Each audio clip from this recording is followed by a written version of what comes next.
नमस्कार दोस्तों, मैं हूं कामनी। स्वागत करती हूं आपका अपने चैनल जनता का फैसला न्यूज में। राष्ट्रीय लोक जनशक्ति पार्टी के राष्ट्रीय कार्यालय दिल्ली में हम आपको लेकर आ चुके हैं। हमारे साथ में अपने कार्य कर्तव्य के दम पर पूरे राज्य स्तर से लेकर राष्ट्रीय स्तर तक अपनी छवि स्थापित करने वाले हमारे साथ रामजी सिंह जी, जो कि राष्ट्रीय महासचिव है राष्ट्रीय लोक जनशक्ति पार्टी के, और साथ ही साथ लेबर सेल जो है उसके राष्ट्रीय अध्यक्ष हैं राष्ट्रीय लोक जनशक्ति पार्टी के। सदैव गरीब शोषित समाज के व्यक्ति लिए हमेशा चिंतन मनन करने वाले हमारे जो पशुपति कुमार पारस जी हैं, उनकी सबसे प्रभावशाली टीम में काम करने वाले हमारे रामजी सिंह जी हमारे साथ में जुड़े हुए हैं। सर्वप्रथम मैं आपका स्वागत करती हूं अपने चैनल में। जिस प्रकार से राष्ट्रीय लोक जनशक्ति पार्टी एक दलितों के एक मसीहा के रूप में जानी जाती है, क्या क्या कुछ कार्यक्रम अभी तक हो रहे हैं राष्ट्रीय लोक जनशक्ति पार्टी के माध्यम से? राष्ट्रीय लोक जनशक्ति पार्टी ये वही पार्टी है जिस पार्टी का निर्माण पद्म भूषण रामविलास पासवान जी ने सन 2000 में 28 नवंबर को किया था। ये दिल्ली के रामलीला मैदान में ही गठन हुई थी। जब इसका गठन किया जा रहा था, पार्टी का निर्माण किया जा रहा था, तो उस समय मैं भी उस निर्माण के समय मैं भी एक हिस्सा था। हम भी एक उस समय बिहार के गया से एक कार्यकर्ता के रूप में आए थे, और उसी दिन से हम लगातार आज तक 23 वर्ष हो गए हम पार्टी में काम कर रहे थे। रामजी सिंह जी, 2 दशक से ज्यादा का समय आपने इस पार्टी को दिया। आपने रामविलास पासवान जी के साथ काम किया, आपने पशुपति कुमार पारस जी के साथ काम किया। क्या कुछ जो है कार्यक्रम में विस्तार हुआ है या कुछ कमी रह गई, क्या कहना चाहेंगे? माननीय रामविलास पासवान जी वास्तविक में दलित नहीं बल्कि देश के सभी गरीबों के नेता थे। उनका जो सोच था वो आम गरीबों के प्रति था, और जो भी उनको मौका मिला वो भारत के 6 प्रधानमंत्रियों के साथ काम करने का उनको सौभाग्य प्राप्त हुआ। और जो भी विभाग मिला उस विभाग में उन्होंने आम गरीब की भलाई के लिए ही काम किए। सर्वप्रथम उनको भारत के श्रम मंत्री बनाया गया था। अपने उस काल में उन्होंने एक बड़ी घोषणा की थी कि समान काम समान वेतन मिलना चाहिए, ऐसी उनकी अवधारणा थी। और इसका उन्होंने संवैधानिक दर्जा दिया था, कानून का रूप लिया था उनके समय में। मगर वो चीज़ अभी तक के पूर्ण रूप में लागू देश में नहीं है। समान काम समान वेतन का मतलब होता है कि उसमें कोई भेदभाव नहीं होना चाहिए। ये सफाई कर्मचारी है, एग्जाम्पल आप दिल्ली में देख लीजिए, इनकी कैटेगरी अलग अलग है।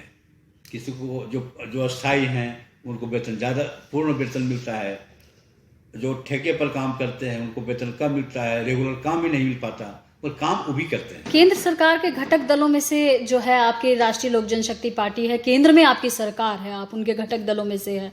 इतना सब कुछ होने के बावजूद भी वो रणनीति क्यों नहीं सुचारू रूप से हो पा रही है? आखिर कब तक जो है मजदूर वर्गों को इस प्रकार से शोषण का सामना करना पड़ता रहेगा? इसमें सरकार निरंतर प्रयास के जो संज्ञान में आता है, सरकार के नॉलेज में आता है, सरकार के पदाधिकारियों के पास जो समस्याएं आती है वो तो करते हैं।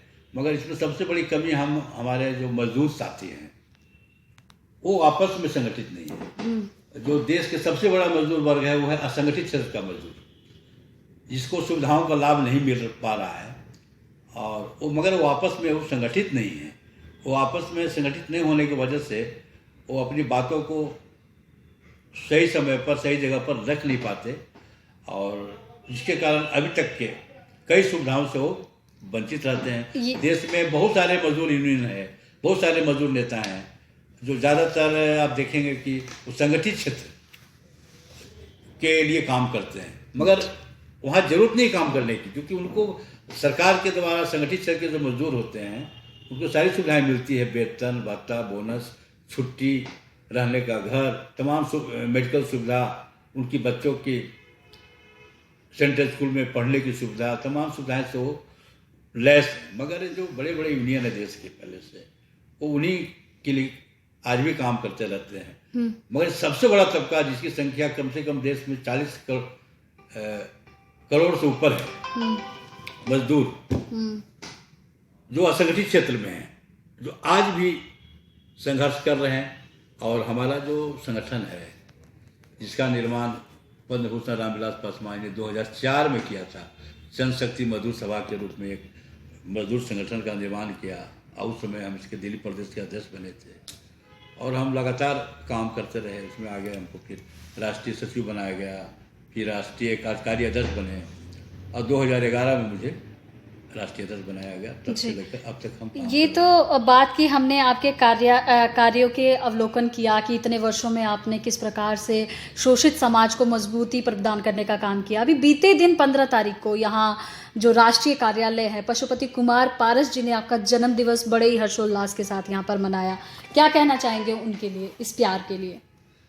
हम अपने नेता माननीय पशुपति कुमार पारस जी, जो हमारे पार्टी के राष्ट्रीय अध्यक्ष हैं, हमारे गार्जियन के समान हैं और पार्टी का सपना काल से ही हम उनके सानिध्य में काम करते रहे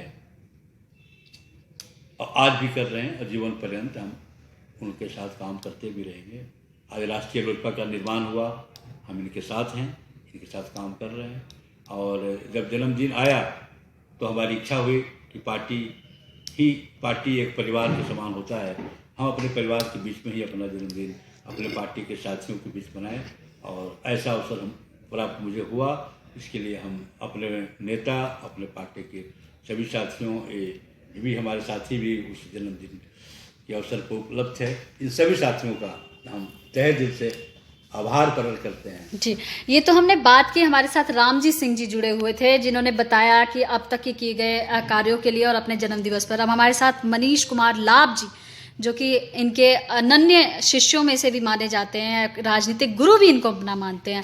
क्या कहना चाहेंगे, उनके जन्म दिवस को किस रूप में मनाया आप सभी कार्यकर्ताओं ने? सबसे पहले तो इनको जन्मदिन के लिए एक बार पुनः जो है शुभकामना दे रहा हूँ, ठीक है। और ये हमारे एक तरह से राजनीतिक गुरु भी हैं यहाँ लाने के लिए, और इन्हीं का जो फेस वैल्यू था ना, उस फेस वैल्यू पे ही मैं यहाँ पे एंट्री लिया था। तो आज भी इनका आशीर्वाद जो है वो प्राप्त होता रहता है, इनसे ज्ञान वगैरह मिलता रहता है। तो इनके जन्म दिवस पे हम लोग बहुत हर्षोल्लास के साथ यहाँ पे माननीय मंत्री जी जो हैं उनकी देखरेख में भी मनाया गया, तो हम भी इसमें शामिल थे। बाकी अलग अलग कई जगहों पे इनके कार्यकर्ता हम लोग के साथ मिलके फल मिठाई वगैरह मंदिरों में जो गरीबों को हैं उनको हम लोग वितरित किए थे। तो इस तरह से रहा। इनके स्वस्थ जीवन के लिए हमारी दिली इच्छा है कि भगवान जो है स्वस्थ जीवन इनको प्रदान करे, लंबी आयु हो, ताकि इनका जो है आशीर्वाद हमारा हमेशा प्राप्त होता रहे। जी, एक्सक्लूसिव रिपोर्ट बाय कामनी झा, धन्यवाद।